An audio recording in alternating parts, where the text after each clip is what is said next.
ಜಿಲ್ಲೆಯ ಬೇಲೂರು ಪಟ್ಟಣದ ಪುರಸಭಾ ಸಭಾಂಗಣ ಇಂದು ರಾಜಕೀಯ ಚದುರಂಗದಾಟದ ರಣರಂಗವಾಗಿ ಮಾರ್ಪಾಡಾಗಿತ್ತು.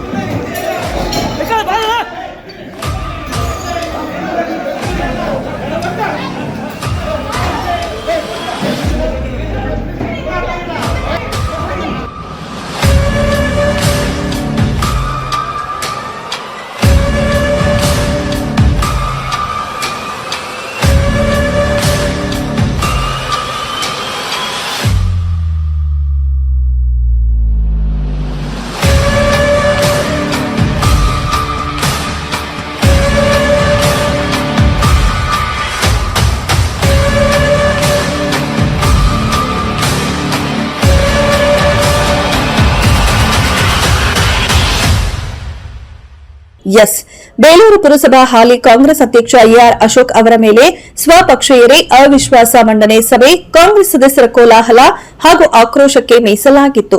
ಶತಮಾನವನ್ನ ಪೂರೈಸಿದ ಬೇಲೂರು ಪುರಸಭೆಯಲ್ಲಿ ಈಗಾಗಲೇ 17 ಸ್ಥಾನಗಳನ್ನು ಪಡೆಯುವ ಮೂಲಕ ಕಾಂಗ್ರೆಸ್ ಅಧಿಕಾರ ಚುಕ್ಕಾಣಿ ಹಿಡಿದಿದೆ.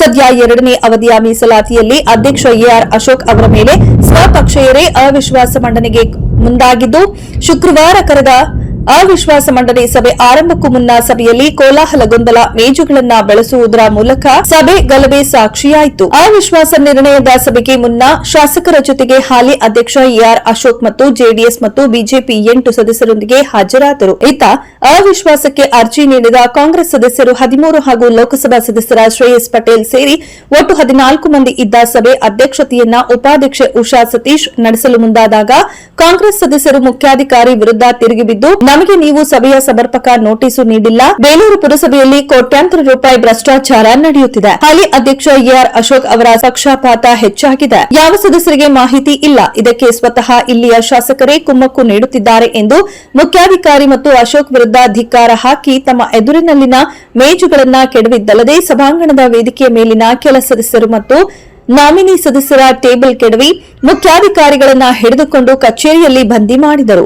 ಇನ್ನು ಮುಖ್ಯಾಧಿಕಾರಿ ಸುಜಯ್ ಅವರಿಗೆ ಹೊರಗಡೆ ತೆರಳದಂತೆ ನಿರ್ಬಂಧ ಹಾಕಿದ ಕಾಂಗ್ರೆಸ್ ಸದಸ್ಯರು ಇಂದಿನ ಸಭೆಯನ್ನ ಮುಂದೂಡಲಾಗಿದೆ ಎಂದು ನಡವಳಿ ಬರೆಯಿರಿ ಎಂದ ಮಾತಿಗೆ ಉತ್ತರಿಸಿದ ಮುಖ್ಯಾಧಿಕಾರಿ, ನಾನು ಬರೆಯುವುದಿಲ್ಲ, ಸಭಾಧ್ಯಕ್ಷರೇ ಬರೆಯಲಿ ಎಂದರು. ಬಳಿಕ ಸಭಾ ನಡವಳಿಕೆಯನ್ನ ಸ್ವತಃ ಉಪಾಧ್ಯಕ್ಷೆ ಉಷಾ ಸತೀಶ್ ಬರೆದರು. ಆಗಲೂ ಮುಖ್ಯಾಧಿಕಾರಿ ಸಹಿ ಮಾಡಲಿಲ್ಲ. ಒಟ್ನಲ್ಲಿ ಮುಂದೂಡಲಾದ ಅವಿಶ್ವಾಸ ನಿರ್ಣಯ ಮಂಡನೆ ಸಭೆಯು ಇಂದು ಮಾತ್ರ ಗೊಂದಲದ ಗೂಡಾಗಿ ಮುಂದಿನ ದಿನಗಳಲ್ಲಿ ಪಟ್ಟಣದ ರಾಜಕೀಯವನ್ನ ಯಾವ ದಿಕ್ಕಿಗೆ ಕೊಂಡೊಯ್ಯುತ್ತದೆ ಎನ್ನುವುದನ್ನ ಕಾದು ನೋಡಬೇಕಾಗಿದೆ.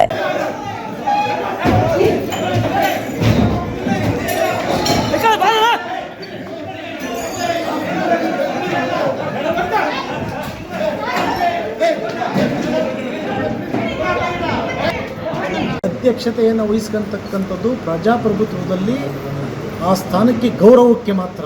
ಆದರೆ ಸಭೆಯನ್ನು ನಡೆಸ್ತಕ್ಕಂಥದ್ದು, ಚುನಾವಣೆಯನ್ನು ನಿರ್ವಹಿಸ್ತಕ್ಕಂಥದ್ದು ಇದು ಚುನಾವಣಾ ಅಧಿಕಾರಿಗಳು. ಚುನಾವಣಾ ಅಧಿಕಾರಿಗಳಿಗೆ ಅವಕಾಶ ಕೊಡಲಿಲ್ಲ.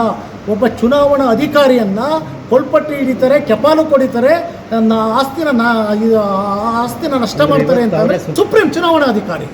ತಮಗೆ ಗೊತ್ತಿದೆ, ಚುನಾವಣೆ ಅಧಿಕಾರಿ ಸುಪ್ರೀಂ. ಒಬ್ಬ ಸಂಸದರು ಕೆಳಗಡೆ ಕೂತಿದ್ದಾರೆ, ಒಬ್ಬ ಶಾಸಕರು ಕೆಳಗಡೆ ಕೂತಿದ್ದಾರೆ ಅಂದಮೇಲೆ ಚುನಾವಣೆ ಅಧಿಕಾರಿನೇ ಸುಪ್ರೀಂ. ಚುನಾವಣಾ ಅಧಿಕಾರಿಯಾದಂಥ ಸನ್ಮಾನ್ಯ ಸುಜಯ್ ಅವರೇ ನಡವಳಿಯನ್ನು ಬರೀಬೇಕು. ನಡವಳಿಯನ್ನು ಬೇರೆ ಯಾರೂ ಬರೆಯಂಗಿಲ್ಲ. ನಡವಳಿಯನ್ನು ಬರೆದು ಅದು ಸಾರ್ವಜನಿಕರ ಗಮನಕ್ಕೆ, ಅಂದರೆ ಸಭೆಯಲ್ಲಿರ್ತಕ್ಕಂಥವ್ರ ಗಮನಕ್ಕೆ ತರ್ತಕ್ಕಂಥದ್ದು ಆಗಬೇಕೋ ಹೊರತು ಅದು ಬಿಟ್ಬಿಟ್ಟು ನಡವಳಿನ ಯಾರೋ ಬರ್ಕೊಂಡು ಯಾರೋ ತಗೊಂಡು ಹೋಗ್ಬಿಟ್ಟು ಯಾರೋ ಇಟ್ಕೊಳ್ಳತಕ್ಕಂಥದ್ದಲ್ಲ. ಇದು ಪ್ರಜಾಪ್ರಭುತ್ವದಲ್ಲಿ ಅದಕ್ಕೆ ಅವಕಾಶ ಇಲ್ಲ. ಬಹುಶಃ ಇದು ಪ್ರಜಾಪ್ರಭುತ್ವ ತದ್ವಿರುದ್ಧವಾಗಿ ನಡೀತಕ್ಕಂಥ ಇಂಥ ಒಂದು ಈ ಘಟನೆಗಳು ಈ ಜಗತ್ತಲ್ಲಿ ನಡೀಬಾರ್ದು. ಅದರಲ್ಲೂ ವಿಶ್ವವಿಖ್ಯಾತ ಇರ್ತಕ್ಕಂಥ ಬೇಲೂರಲ್ಲಿ ಇಂಥ ಘಟನೆಗಳು ನಡೀಬಾರ್ದು. ಶಾಂತಿಗೆ, ಸುವ್ಯವಸ್ಥೆಗೆ ಏಕೈಕ ಕ್ಷೇತ್ರ ಇಡೀ ಜಿಲ್ಲೆಯಲ್ಲಿ ಯಾವುದು ಅಂದರೆ ಅದು ಬೇಲೂರು ವಿಧಾನಸಭಾ ಕ್ಷೇತ್ರ. ಇಂಥ ಘಟನೆಯಿಂದ ಬೇಲೂರಿಗೆ ಒಂದು ಕಪ್ಪು ಚುಕ್ಕಿಯನ್ನು ತರ್ತಕ್ಕಂತಹ ನೀಚ ಕೃತ್ಯ ಇವತ್ತು ನಡೀತಾ ಇದೆ.